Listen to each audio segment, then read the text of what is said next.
আসসালামু আলাইকুম, সবাইকে স্বাগত জানিয়ে শুরু করছি আমার আজকের রেসিপি। আজকে আপনাদের সাথে গ্রাম বাংলার খুব সাধারণ এবং সহজ একটি রেসিপি শেয়ার করব। লাউ পাতার এই রেসিপিটি খুব সহজ, খেতে কিন্তু অসম্ভব মজার হয় গরম ভাতের সাথে। আশা করি আপনারা পুরো রেসিপিটি দেখবেন, আপনাদের কাছে রেসিপিটি অবশ্যই ভালো লাগবে। চলুন দেখে নিই লাউ পাতার এই রান্নাটি করতে কী কী লাগছে পুরো প্রস্তুত প্রণালী। আমি এখানে 30টির মতো লাউ পাতা নিয়েছি। অবশ্যই লাউ পাতাগুলো কচি দেখে নিতে হবে।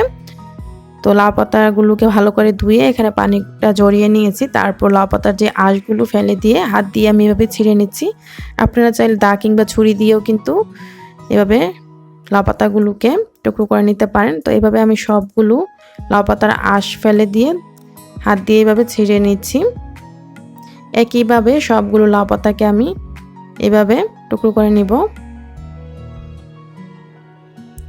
তো এভাবে সবগুলো লাউ পাতা নেওয়া হয়ে গিয়েছে। এখন আমি এই হাঁড়িটাকে চুলায় বসিয়ে দিব।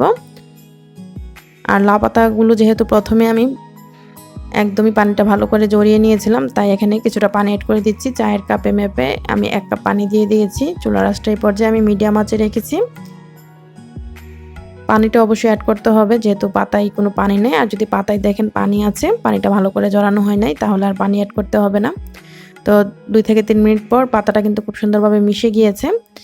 এখন আমি চুলার আঁচটা হাইটে রেখে পানিটা শুকিয়ে নিব আর লাউ পাতাগুলোকে সিদ্ধ করে নিব। একদম অতিরিক্ত সিদ্ধ করার দরকার নাই।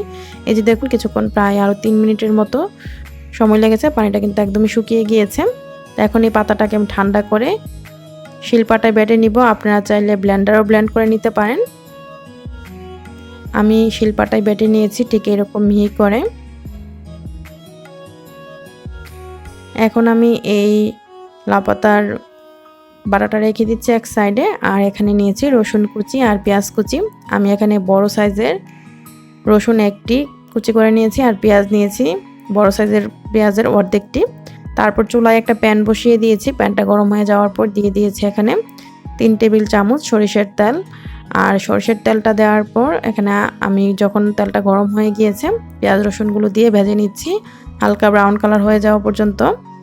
পেঁয়াজ রসুনগুলো যখন একটু হালকা কালার চলে এসেছে, তখন আমি দিয়ে দিচ্ছি এখানে কাঁচামরিচ। আমি কাঁচামরিচটা একটু মুখটা এভাবে চিড়ে তারপর দিয়ে দিচ্ছি।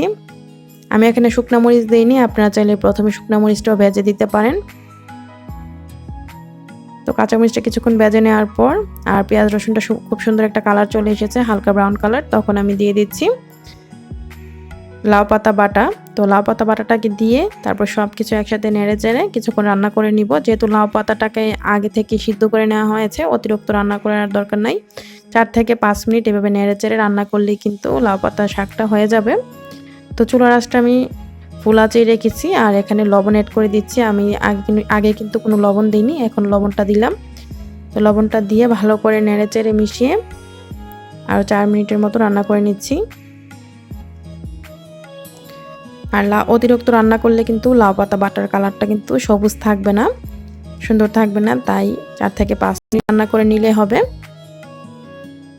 তো আমার এখানে মোট সময় লেগেছে 5 মিনিট। এই যে দেখুন, 5 মিনিট পর পাতার কোনো এক্সট্রা পানিটাও শুকিয়ে গিয়েছে আর কালারটাও ঠিক আছে। আমি চুলা থেকে নামিয়ে নিয়েছি। তো কালারটা নিশ্চয়ই দেখেই বুঝতে পারছেন, কালারটা কিন্তু একদমই নষ্ট হয়নি।